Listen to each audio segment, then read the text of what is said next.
Collections, collections, collections. Are they holding you back from achieving the credit score that you need to qualify? Are collections keeping you from getting approved for the funding that you need? Most likely, yes. So in my last video, I talked about how to just pay for collections. This video, we're going to be breaking down what to do if you truly disagree, it's not yours, whatever the case may be, but you did not authorize this account, you did not approve of this account, you have never done business, and you think that it might be some form of mixed identity theft, or whatever. But you know one thing for sure, it does not belong to you. So what do you do?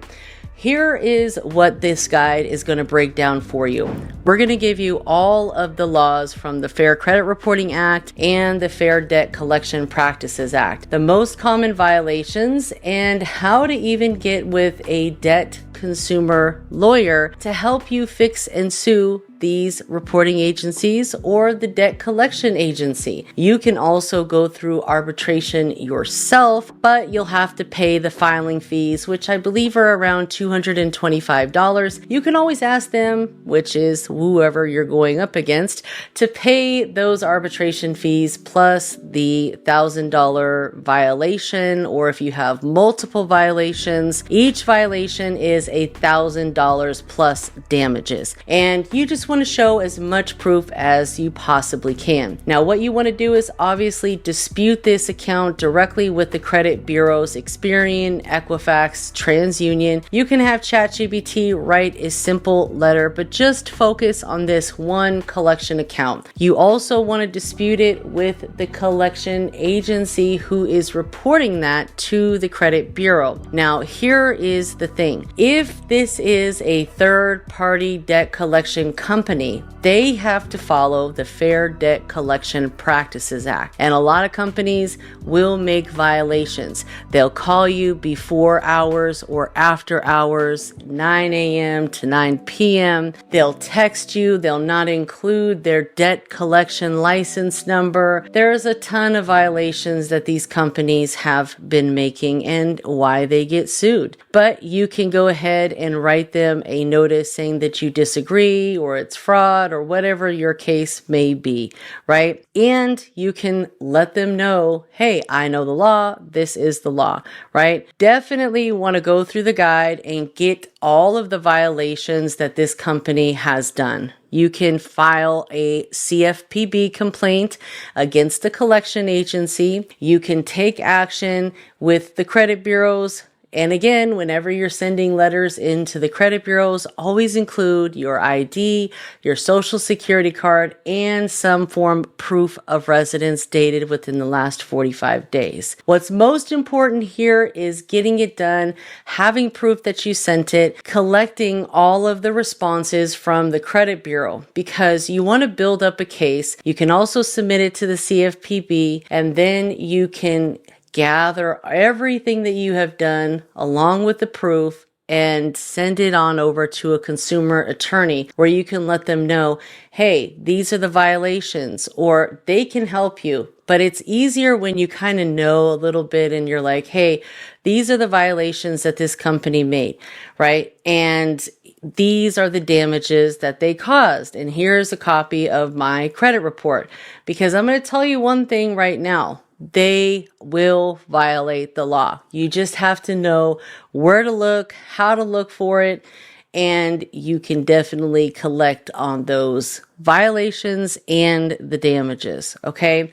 This is the Fair Debt Collection Practices Act, and these are some of the most common things that they do with harassment and abuse. You want to record all of your phone calls with debt collection companies. If you have an extra phone, just record it so you have proof. Again, we're building a case here.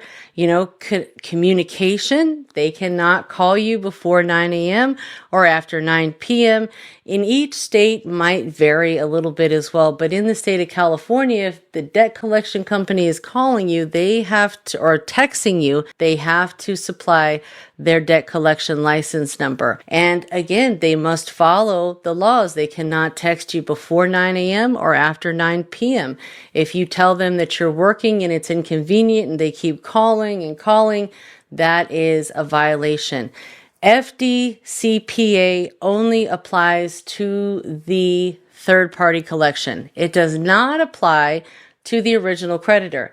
As we know, collections can still be reported from the original creditor, like Capital One or even Chase. Any bank out there can still report a debt as a collection. But since they are the original creditor, the Fair Debt Collection Practices Act doesn't apply to them. So when you are trying to go after a collection, you want it to try to be a third-party collection. Now, if Capital One hired an attorney, a debt collection attorney, to collect on it, that's a third-party debt collection services. So, that would be considered third-party. They would absolutely have to follow the law there. But you want to make sure that you're just aware of some of these things, because say, for example, you dispute the account with the collection company. Well, they have to update it on your credit report and mark it as disputed. If they don't within a 30-day period, that is a violation. If they harass you, that is a violation. So all of these different violations are $1,000 penalty plus damages that they have caused. And if you build your case, boy, the checks will come. There's no reason why they should be sued so much, but it happens. Now, these are the top violations from debt collectors. And again, you want to try to collect as much proof as possible by recording the phone calls, taking text message screenshots in your phone to record the time if they're, texting before hours or after hours. These are all things that you got to pass on to your lawyer, which is not going to cost you any money out of pocket. You're simply going to upload a copy of your most recent credit reports to them, let them assess it. You can provide them with as much detail as possible and the violations that you have found on your own, and then see if they can take your case on. Each debt consumer attorney is a little bit different, but there's a ton of them out there. And in this ebook, I have at least 3 to 4 different consumer attorneys that you can potentially reach out to and see if they have a case for you. But this is going to give you all of the different potential violations. You can go through and see if any of these apply to you and continue to fight. Now, with there being, fraud involved, if you believe that this may have been from, mixed identity or whatever, it happens a lot with people who share addresses, to be honest with you, family members who share addresses. So that could easily happen, but you will need to file an FTC report. You will most likely also need to complete an identity theft affidavit. There are, many of them out there, but in this guide, I have the link that is the most standard one. Go through, fill it out, put the collection account information on there. Whatever is on your credit report, you copy and put it on there. Because if you don't know anything else, that's all the information that you know. And then you would get that notarized. Send it to the collection agency, let them know you believe this account is fraudulent and you have submitted a report to the FTC, supplied them with a copy. You've also done this identity theft affidavit. And is there anything else that they would need in order to cease collections on this fraudulent account? And then you can back up with the credit bureaus and do the same thing. Let them know that this is a fraudulent account. Here's an FTC report. Here's my affidavit. Here's my ID, my social security card, and my, proof of residency. Make sure to send that every single time. All right. Now, when you become a paying customer with the credit bureaus, you are going to get customer service. There are agents there that want to help you, especially as a customer. So call into customer service, have them transfer you to the fraud department, verify you're in the fraud department, ask to speak with the manager and then let them know you have uploaded these documents, you've sent them in, you want to make sure that this is removed because by law, people that are a victim of identity theft, they are to remove, they being the credit bureaus, are to remove these accounts within 3 business days. 3 business days. That's not just you saying, hey, take it off. You are giving them the law. That's what the law says. Okay. Now, if they choose to, negate that, then that's negligence. Okay. If they choose to not honor that, that is something you want to keep as proof because that can show their willingness to non-comply. All right. And that's a violation. Okay. Non-compliance. So you want to ensure that you are building and you have the proof of everything and you're organized. All right. Keep everything inside of a Google Drive. Keep copies of everything. Never send the original to the credit bureau, but most importantly, get it done, son. Get it done because you don't want to pay people to do this for you. You could totally do it. Use AI, watch all of the videos inside of the Credit Repair Secrets playlist, get the guide.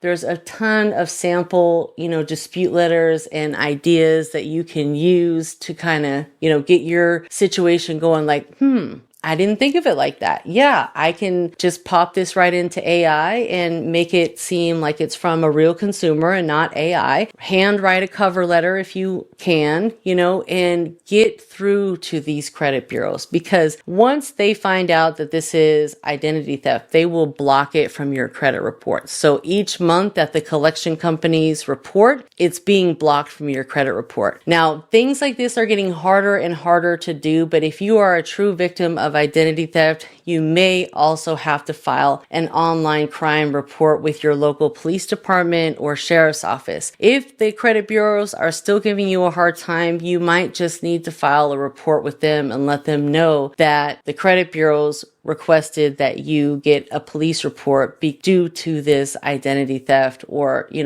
unknown accounts reported on your credit report. And that wraps up our collection series. And it's a pretty easy, straightforward process, guys. Either you're going to pay it or you're going to fight it. If they can't prove it, they got to remove it. You just got to keep on challenging these folks. Keep on it. Keep on it. It might not happen with 1 letter, 2 letters, 3 letters, or 4, but you're going to have to just keep on chipping away at that old ice block until you get the results that you desire. And you can do this yourself. You don't need anyone else to do it. If you need software, use ChatGPT AI for free, or you can also use Credit Repair Cloud to kind of keep you more organized. But if you're just working on your file alone, ChatGPT for free is the way to go, and you just have to kind of connect all the dots behind it. But until next time, my friends, I will see you on the next video.